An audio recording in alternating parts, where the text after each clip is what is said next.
Section 2. You will hear a radio presenter interviewing a doctor. First you have some time to look at questions 11 to 14.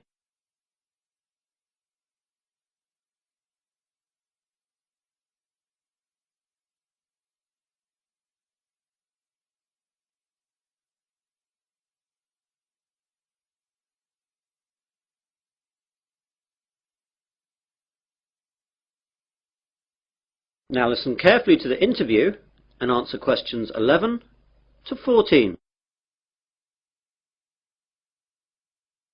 Hello everyone. I've just been joined in the studio by Dr. Matthew Johnson. Dr. Johnson works at the Wesley General Hospital and he's here today to tell us all about giving blood. Good morning, Matthew. Good morning. So Matthew, why is it important for us to give blood? Donating blood is not important. It's actually vital that people do this. Without donated blood, thousands of people would die every year, and it's something that could affect everyone. We all expect blood to be there for us, but barely a fraction of those who can give do. Yet, sooner or later, virtually all of us will face a time of great vulnerability in which we will need blood, and that time is all too often unexpected. The need for blood is great. On any given day, an average of 38,000 units of red blood cells are needed. Blood transfusions are often needed for victims of things such as accidents and burns, heart surgery, organ transplants, and patients receiving treatment for leukemia, cancer or other diseases.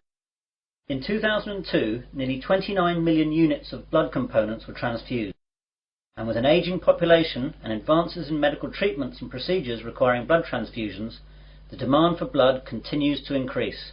We really need that much? Yes, and we need it now. Blood supplies nationwide have reached critically low levels, with less than 1 day's supply of several blood types. Thousands of accident victims, cancer patients, premature babies, and countless others who need blood to stay alive are hoping you'll care enough to help them. All blood types are needed. You now have some time to look at questions 15 to 20.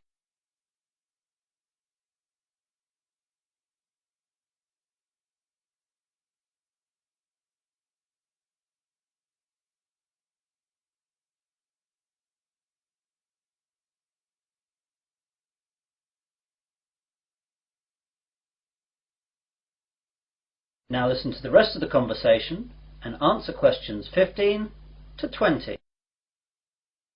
What are the different types? It's a bit more complicated than that. First we collect the whole blood from donors, and then it's sorted into the different types, which are basically O, A, B or AB, though there are also divisions here. Then the blood is split into its constituent parts. We divide it into 4 basic parts. First there are the red blood cells, then the white blood cells, then things called platelets, and finally plasma. This is shipped off to hospitals where they use the blood parts that the patients need. What are the different parts used for? Well, as I said before, the whole blood is your blood in its natural state, and something we rarely use. It's much more useful to us to have it separated into its component parts. Red blood cells are what everyone associates with blood, i.e. it's red. It's widely used to replace lost blood during surgery or when people hemorrhage.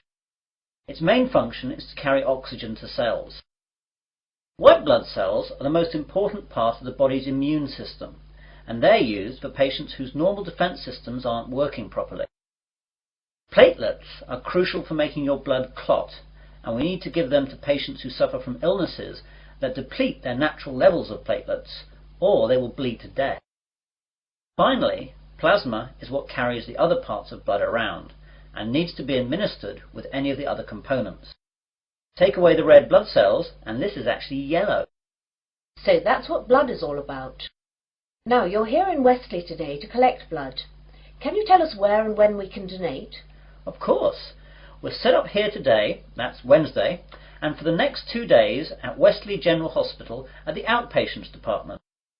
Come along between 9 a.m. and 4:30 p.m. and we'll be able to deal with you within 1 hour. And let me tell you a few things that will calm your fears about giving blood. Aside from a brief needle prick, it doesn't hurt to give blood. Your body will replace the blood you donate within days of your donation. And finally, you can't catch AIDS, hepatitis, or any other disease by giving blood. And of course, you get a cup of tea and a biscuit afterwards. And can anyone give blood? Almost everyone. Donors must be in generally good health, be at least 17 years of age, weigh no less than 110 pounds, have not received a tattoo within the past year, and not have donated whole blood within the past 56 days. We screen donors with a series of questions before we take the blood, so if you're unsure, come down and we'll let you know. Please come down and see us. Remember, if you can donate 1 pint of blood, this can save up to 3 lives. Well, thanks, Matthew. I, for one, will definitely be going down to Wesley General to donate.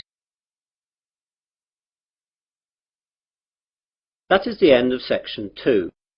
You will now have half a minute to check your answers.